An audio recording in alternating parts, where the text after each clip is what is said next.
Hey guys, and welcome back. I'm Ted, your host, and for this lecture and the next lecture after this, we will discuss the Great Bank War. And the Great Bank War, of course, is the war launched by Andrew Jackson against the Second National Bank.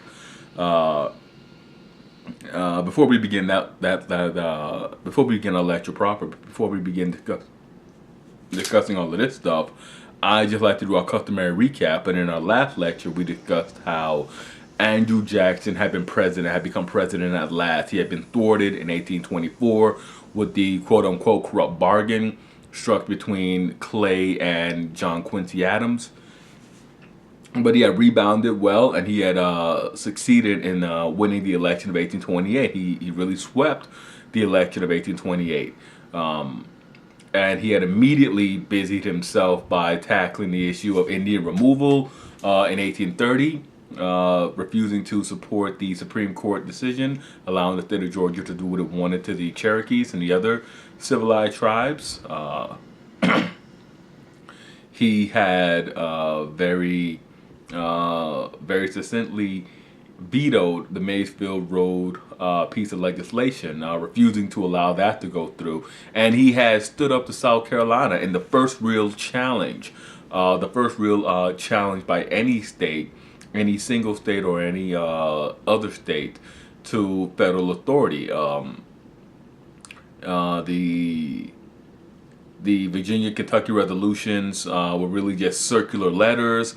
The Hartford Convention was simply a big convention for protest by the New England states. They threatened to call another convention that would discuss succession, but no one really pushed the federal government to its limit. No one ever really just said they weren't going to obey federal law. The nullification crisis, South Carolina, chief amongst all states, stated that they were not going to follow a piece of federal legislation, that they were not going to heed any sort of law from the federal government. They were not going to respect it, and that they were going to do whatever they wanted to do. Jackson stood up to them, brought them into line, and with that, after successfully, in his mind, sailing through the old troubled water, he then set his sight on the real monstrosity, the real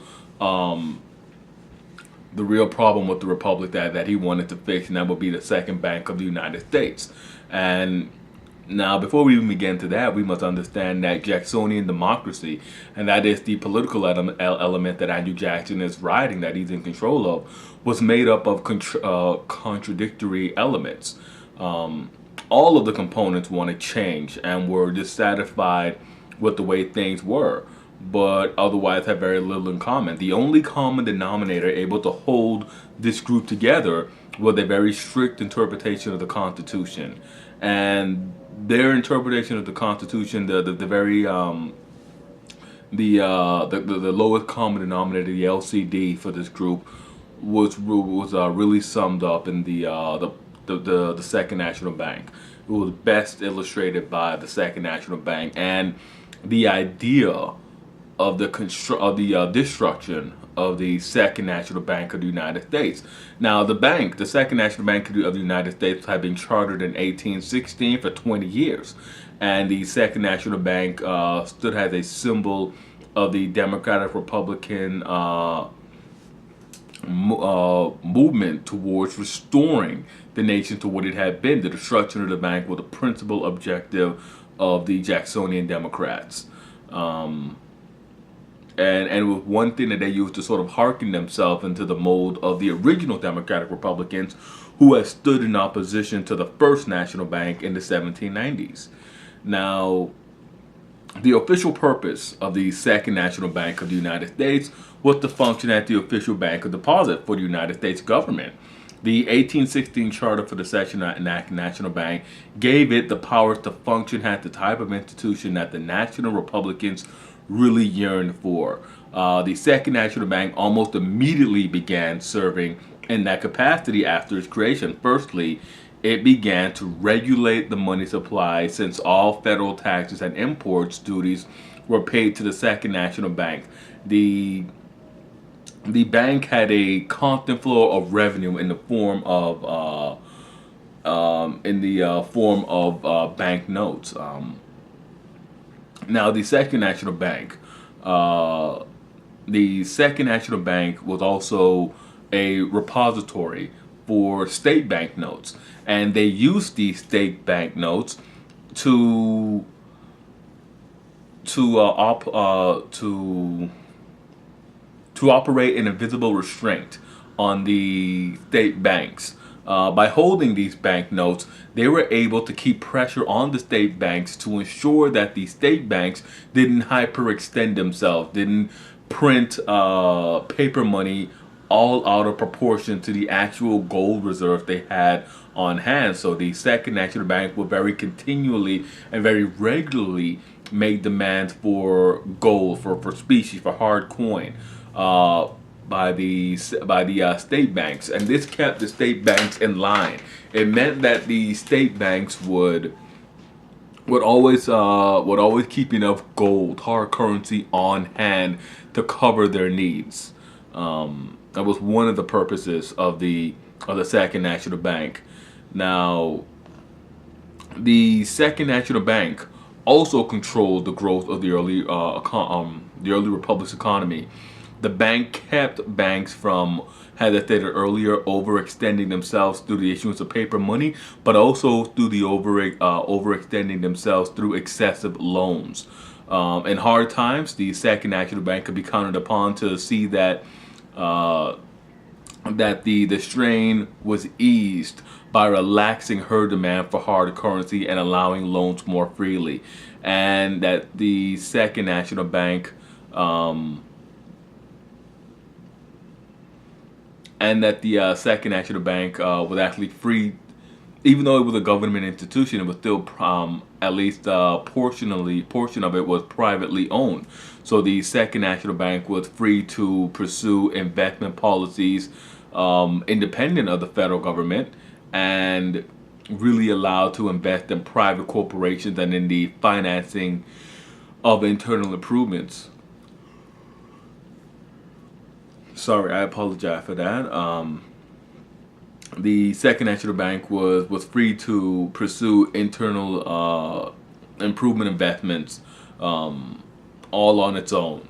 And this constant financial liquidity gave the Second National Bank a very useful purpose. It gave it a very it made it a very useful tool for the national financial and economic system of the early republic. Now, there was general mistrust of the bank, stemming from the Panic of 1819. Small farmers and industrial workers, in particular, wanted only hard money, that is, gold coin, also known as specie. They opposed the use of paper money. The bank was also opposed by businessmen and really other banks who wanted to increase the circulation of paper money to make loans easier. The Second National Bank prevented this by using oversight powers when state banks began using unsound banking practices. And the early Wall Street elite also opposed the bank. They wanted to supplant the Second National Bank as the nation's fiscal heart. Slave owners feared the bank as well. The bank was a very dangerous precedent for the federal government in the minds of slave owners. It was a very dangerous institution. For one, it built up the power of the Northeast. And second, many Jacksonian Democrats were upset that the bank had the ability to exercise so much power, and that power was based on public money. They also feared that the banknotes issued by the Second National Bank would gradually come to replace those issued by state banks, since the state's banknotes could not be used to pay federal taxes, whereas the Second National Bank's banknotes could be used to pay federal taxes. And lastly, the last major thorn in the side of people that was put there by the Second National Bank was old guard Democratic Republicans repeated Jefferson's objection to the bank, that it had been unconstitutional. Jackson used a very strict interpretation of the Constitution to veto the bank's recharter, and in the process introduced the economic principle of laissez-faire into American politics. That is, no government intervention in the economy at all. And now Nicholas Biddle was the third president of the Second National Bank, and he came to power over the bank at a very crucial time. The first bank president, William Jones, had acted as a contributing factor to the Panic of 1819 and he really helped to create the lasting image of banks as a harmful institution in the American understanding. The second president, Langdon Chavez, had reversed a lot of the damage done, but not really put the bank to full use or really restore confidence in the national bank. Biddle did that. Biddle restored confidence and he put the bank into full use. He turned out to be a fantastic financier. He transformed the Second National Bank into a responsible and aggressive tiding of economic development. Biddle was also responsible. He was also responsible for the bank garnering political resources. He used the bank's resources to garner political clout, chiefly bringing in Henry Clay and keeping Henry Clay on retainer at the bank's chief legal counsel. After the election of 1828, Biddle even went out of his way to formulate and present a plan of action to Andrew Jackson that would see the elimination of the national debt, and the proposal of a 5-year plan that really would have extinguished the national debt. I'm sorry, really tired for some reason, but Biddle presented the plan that would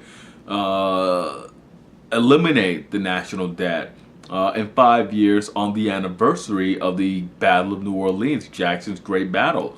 That is January 8, 1833. It was a waste of time, really. Andrew Jackson didn't really care about that. He wanted to reduce the federal debt. He wanted to eliminate the federal debt. But Andrew Jackson had no time. He had no regard, no positive regard for the Second National Bank. To Andrew Jackson, the Second National Bank was a mad beast that needed to be put down. Now, Jackson, after his re-election in 1832, Jackson set out on a personal vendetta against the National Bank, claiming that the National Bank was trying to destroy him, but that he would destroy it. Jackson justified he justified his bank veto. He justified the bank renewal veto because Congress was acting in the interest of a special few and not the majority of Americans. He decided that he was going to remove all of the government deposits from the Second National Bank. He argued that in creating the Second National Bank, Congress had exceeded its powers granted to it in the Constitution, and Jackson reasoned that it would be far better.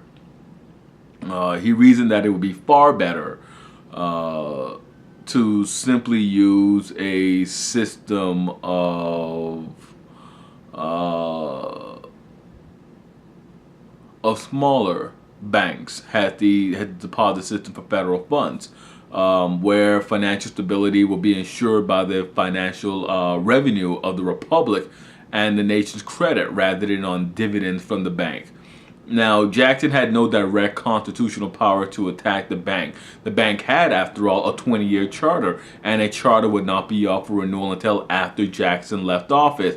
The Supreme Court under John Marshall would not declare the bank unconstitutional. Congress was full of representatives, including Jacksonian Democrats, who were either entangled in Biddle's web or defended the bank as a needed national institution. Even inside his cabinet, Only Roger Taney, the Marylander, could be relied upon to see things through Jackson's side, through Jackson's eyes. With all the cards against him, Jackson. With all the cards against him, Jackson was really not in a position to do anything, but it would be Nicholas Biddle who would push the envelope in late 1831. Under the influence of Henry Clay, Biddle was persuaded to bring up the issue of the bank's charter at the next session of Congress, and it was reasoned that any recharter legislation would pass Congress with little to no difficulty. Jackson would either have to sign the bill or veto the bill. And if he signed the bill, he would lose his supporters, his support base, and the National Republicans would savage him as wishy-washy, as being flip-floppy.